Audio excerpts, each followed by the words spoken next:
San Diego Comic-Con was a blast. Saw a lot of things, bought a lot of things. Now I'm about to show you a lot of things.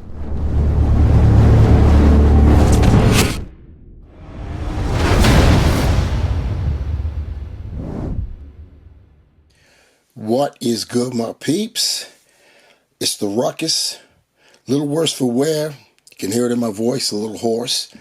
It's an indicator of the great time I had this past weekend at San Diego Comic-Con 2025. Still recovering. A good recovery, though. I tell you, when you get tired and you lose your voice and stuff, for something like Comic-Con, it's worth it. So you'll have to bear with me and my jacked up voice for the foreseeable future.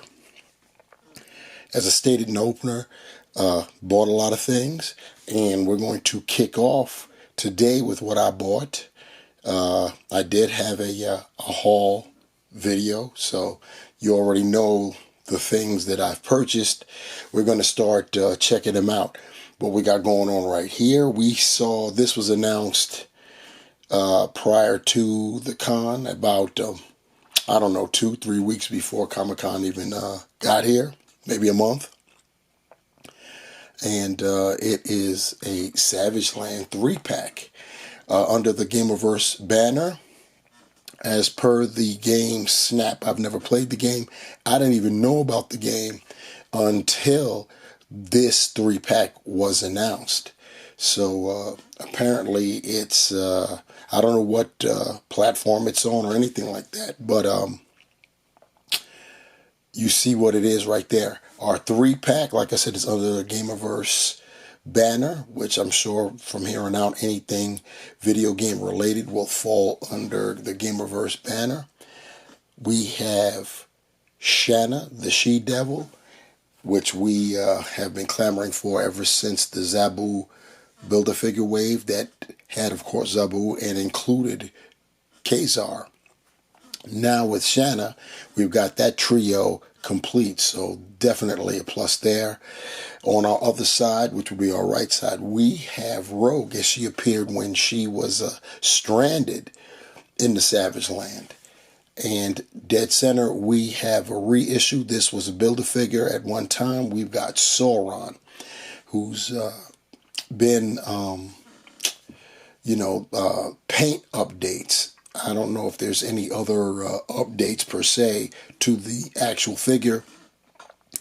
We'll see that when we get him out of packaging.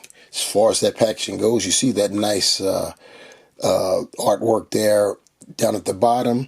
We have the logos there at the top.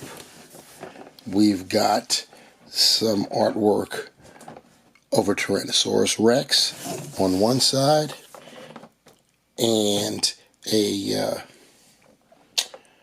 it's not really a Brachiosaurus, but it's some kind of sauropod on the other.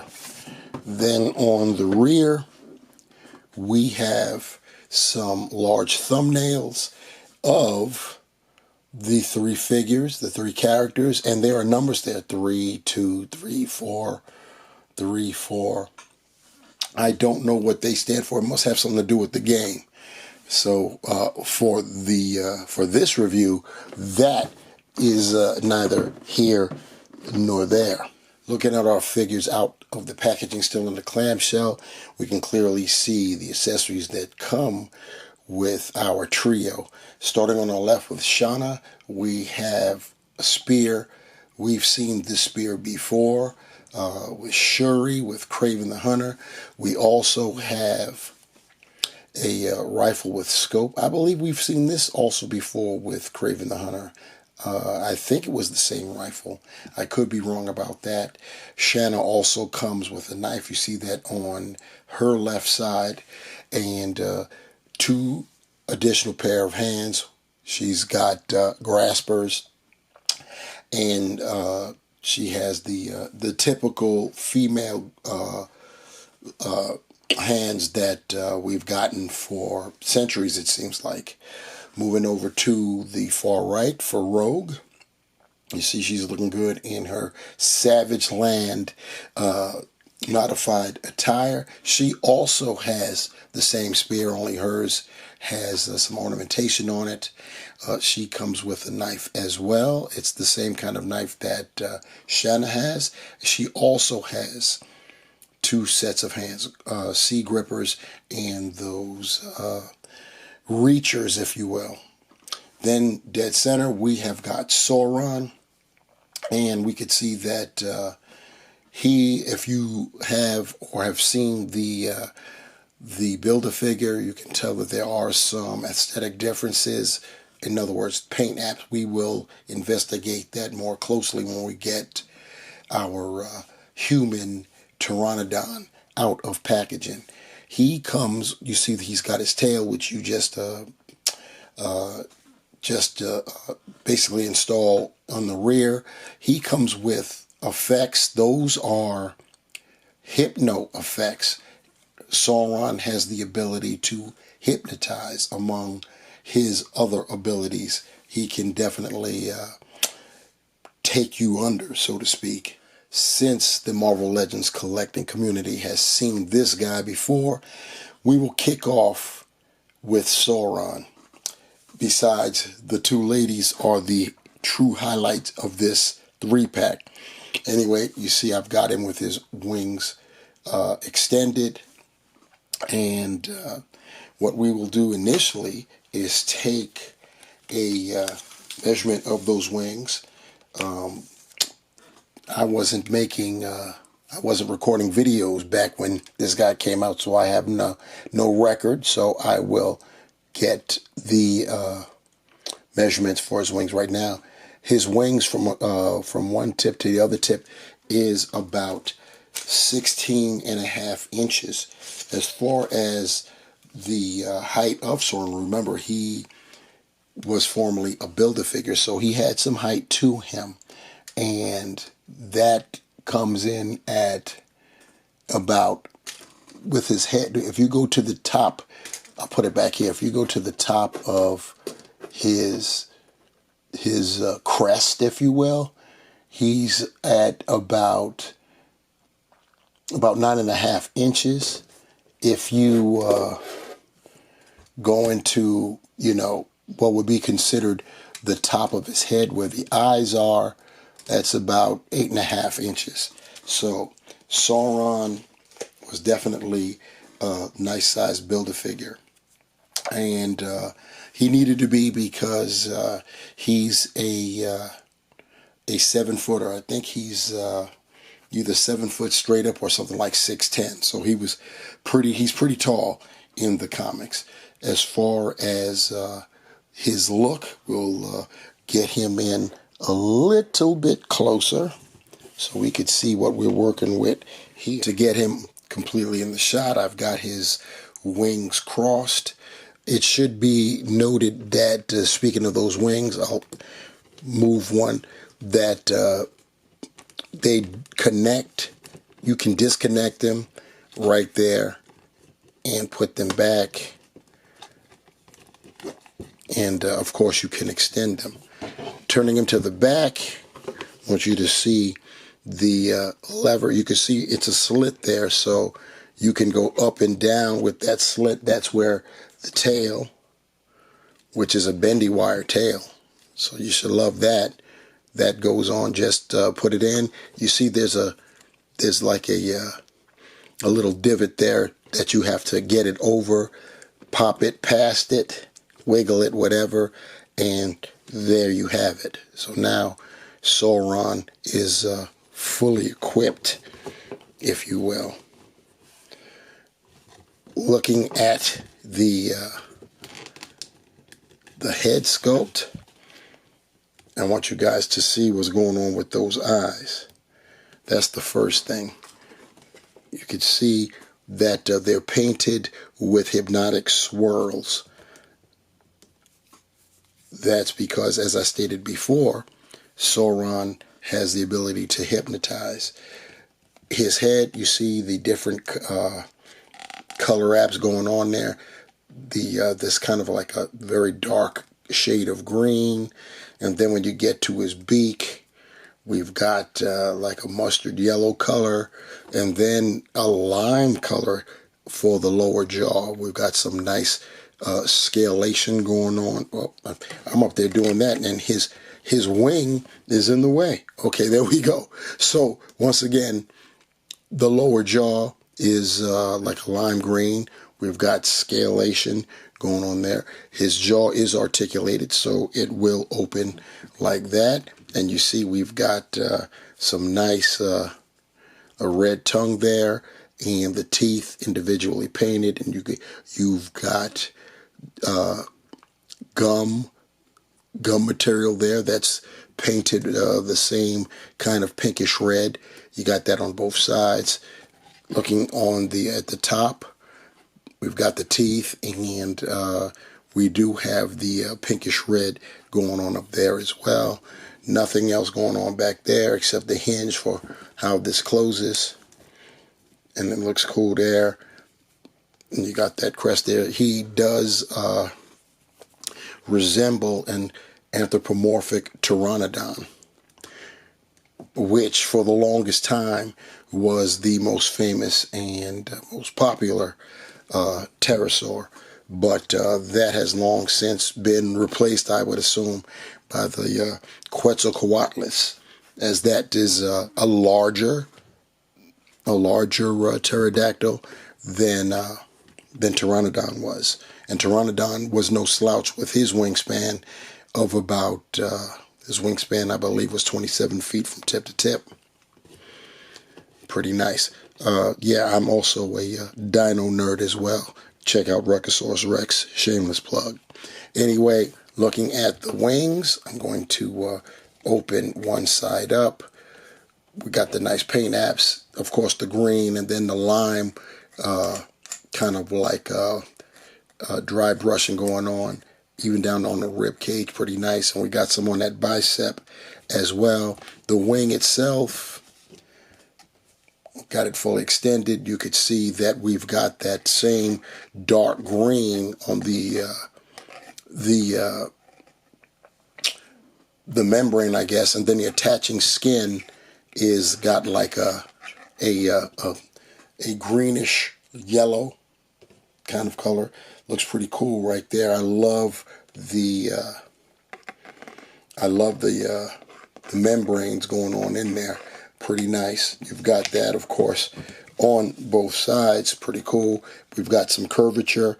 It does the same thing on the outside of the wing, so that's pretty cool that we've got it consistent like that.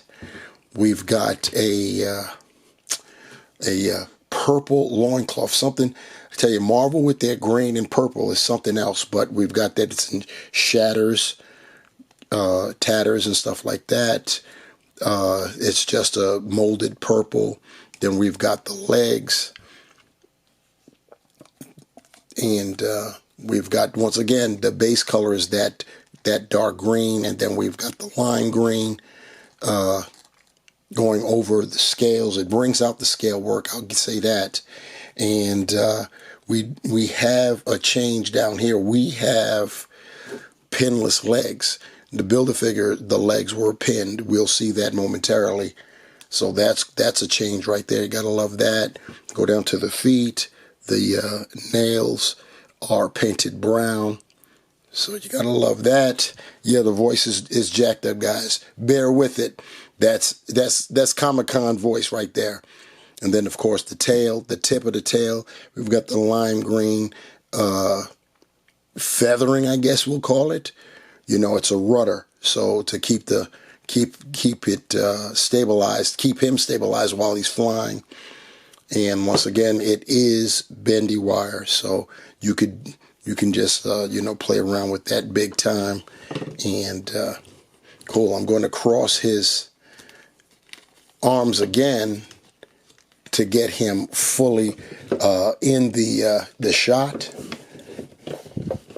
Back him up some. And that's because I'm about to bring in the Build-A-Figure. And the Build-A-Figure, I had it hanging for the longest time, so the diaphragm area is pretty loose. But those are our two Saurons, and you can instantly see the differences in the shades of green. That's the first thing that stands out when you look at the heads. The Build-A-Figure had red eyes, pupilless, and that tannish yellow, whatever you want to call it. There's more of it on the Build-A-Figure. I'll move our subject Sauron out of the way so I can open up the wings so you can see that. Once again, you know, the jaw is articulated, and the coloration is a little bit different. It's almost purple in there, as opposed to the pinkish red in our 3-pack version. You see that the loincloth is brown with this guy, like a caramel brown, and then of course the rope that holds the loincloth together is a darker brown. This guy comes with a belt, or not a belt, but basically he comes with gear on that belt. He's got a pouch, and two different kinds of pouches on one side, and then he's got a larger pouch on the other. Those are like molded in blue. It goes around like that. His rudder is kind of that a lighter green, not necessarily lime like on our 3-packer, but and his toes are not painted on the Build-A-Figure version. And you can see right here, like I said, his diaphragm is very, very loose. So, you know, that's how that goes down. As far as articulation on Sauron, I already showed you that the jaw is articulated. His head can 360. It can go up. I popped it off. It's on a dumbbell joint. And I wonder if that's different from this guy. Nope, they both have that. I just checked that off screen while you guys were still here. He can look up that much, which isn't that much, but the neck does move, so you can still get him to look, you know, the way you want for flying. He can look down that much, and then of course with the neck, he can get it even further down, so that's pretty cool. As far as the arms, you can 360 them. You can get them out back like that. He's got the bicep swivel, and he's got the single jointed arm to accommodate that wing. You've got articulation at that wing, and you've got articulation at the wrist. It hinges horizontally, and of course it swivels. Once again, we've got the diaphragm. The diaphragm on this guy is a little bit tighter. Let me move his arm back so you can see that. So he can go forward that much. He kind of wants to snap back, but you can get him down, and he can go back a little bit. You can do the side-to-side thing, and of course you can rotate him. The hips, he can nearly Van Damme it for real. He can kick forward nearly 90, go back a fair bit. He's got the thigh cut, double jointed, pinless knees. The Build-A-Figure, the knees are pinned, so that's pretty cool. Then we can point the toe that far forward, ballerina style, and go up that much. He's got the ankle pivot, holes at the bottom of his feet, and once again, the tail can go up, down. You can rotate the tail on that peg, and of course, it is bendy wire. So that is how our guy Sauron looks.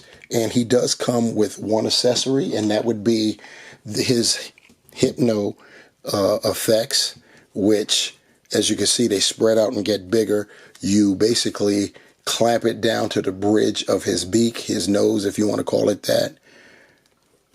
If it will clamp down, I know there's an indentation for it to clamp down, but it may not actually stay. I've got to see if it will stay,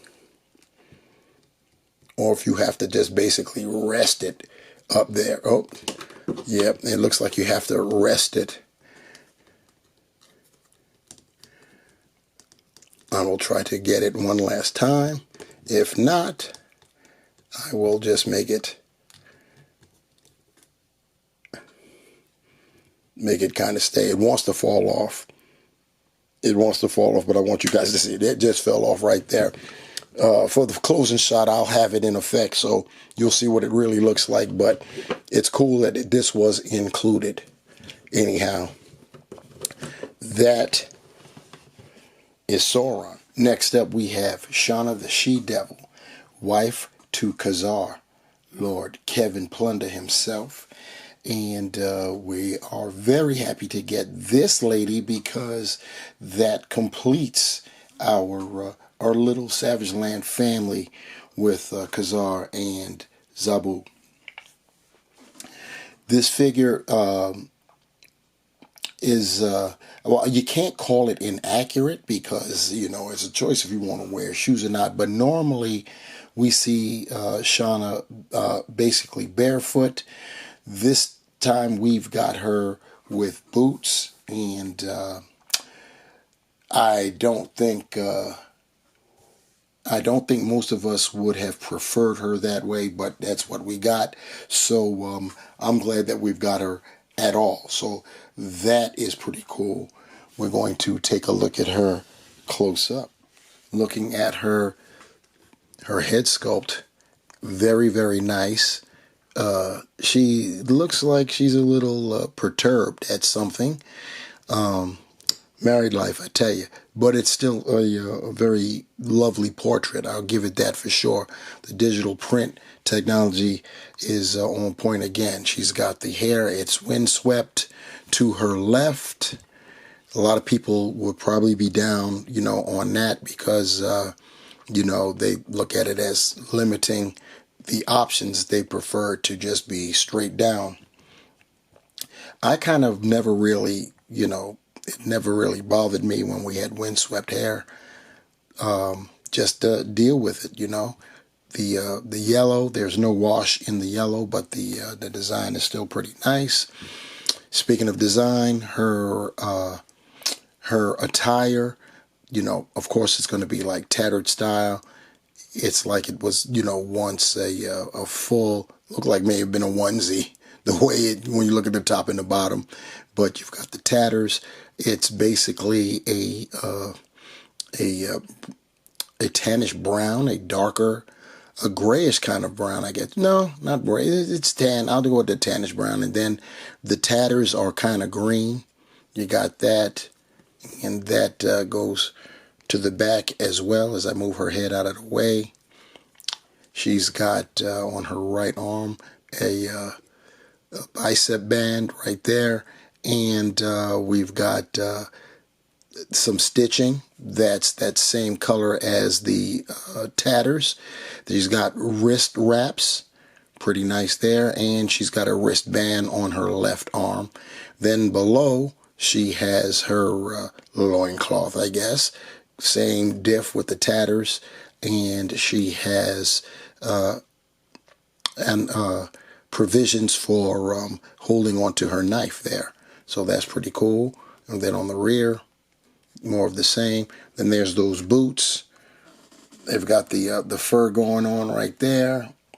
So that's what we have. Like I said, most people would have preferred her being barefoot. I'm probably in that camp as well, you know, because that's how I remember her being, you know, for the most part. But obviously she could be wearing boots if she wanted to. That housing that's right here is to accommodate her knife, which you just slide in there. You're going to have to force it, but that's how it fits. Pretty nice. That's cool. She also comes with that spear I told you about, I showed you earlier, and her long-range weapon with scope. And of course she has the hands, the sea grippers, and there's one of them in there. And then of course, you know, the ones we always see with the females, the reachers, you know what I'm saying. So that's how that basically goes down as far as the articulation. That hair, you know, is going to impede her from going back. Her head is on a ball hinge, so she's not going back. She can look down far ways. She's no real pivot per se, but of course she can 360 it, and that hair isn't even impeding, so that's cool. She can give you the T-pose. She can 360 at the shoulders. She can rear back. There's no butterfly joint, so you're not going to get that. So that means you're not going to get crossbody either. She's got the bicep swivel. She's got double jointed elbows. Pretty nice there. You can rotate her wrist, and they hinge horizontally. Both are like that, and basically all of her hands are that way. She's got a diaphragm, so you know you can go left and right with it, and you can rotate it 360. She can go back very nicely. Forward, you're going to get nil, essentially, of course. Then, of course, she can do her splits that far out. She can kick more than 90. Go back not that much. She's got the thigh cut. She's got double jointed knees. Pretty nice. There's no boot swivel.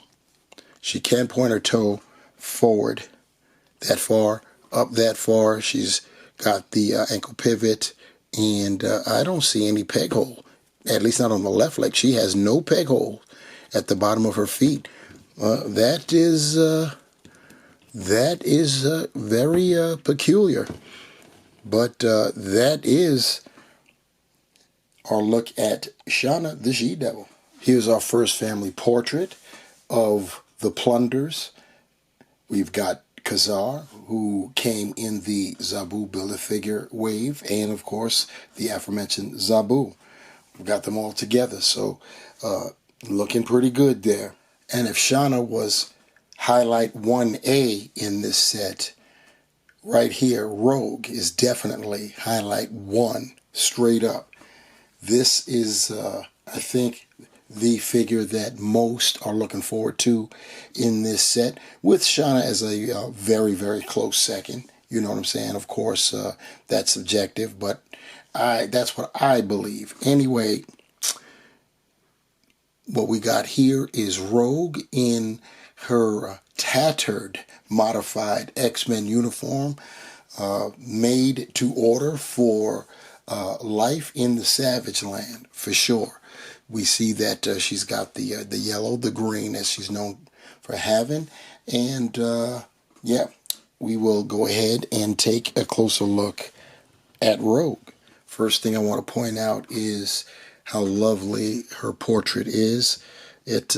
She's looking very nice. I think she does look like she's got some sleepy eyes going on, but overall, it's a very pretty head sculpt going on there. She's of course got her raccoon hair in the front there, and the brown hair for the back. There's no wash, but it still looks nice. She's got she's using some of her costume as a bandana, or a headband, I should say, for her head. You see some of the strands coming up the back there. She's got a necklace filled with those are teeth. So she took out something and she made some jewelry out of it. We've got the yellow, her yellow top with the red X there, and that is not a miscue for the paint. The tatters, one of them is flapping over the X, so that was great attention to detail on Hasbro's part. She's got she made a a bicep band out of one of the sleeves. And then we've got another bicep band. It's green on that one. And, you see she's got green peeking out of the bottom of her top. And, of course, she's got the green loincloth there.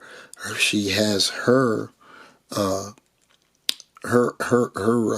sheath for her knife on her right thigh. She's got more wrapping going on. And then, of course, you've got the boots. The rear, basically more of the same there. So that's pretty cool. As far as her articulation, she's the exact same as Shana. She's not going to go back because of the hair again. She can look for that much. You're going to get all of that. And, basically the same thing that we've already seen. I'm going through it pretty quick just to give her shine. You know what I'm saying? So, yeah, it's essentially the same figure that we got going on. Even the kick is, more than 90 degrees. So, like I said, just to give her flowers with her articulation. We'll go through it real quick, and that's it. Even to the point of no holes at the bottom of the feet, which is very, very curious. Very curious indeed. We do have, excuse my hand there, but we do have the knife that can go into her sheath there as I force it in. And yeah, her spear, you see that it this one differs from Shana's, as she's got some ornamentation at the top of her spear. So to differentiate them, it's pretty cool. And of course, she's got the sea grippers and the typical female reaching hands as per usual. So that right there is what it goes down for our Rogue in the Savage Land. So here we are at the end of the first video of several hauls from San Diego Comic-Con 25.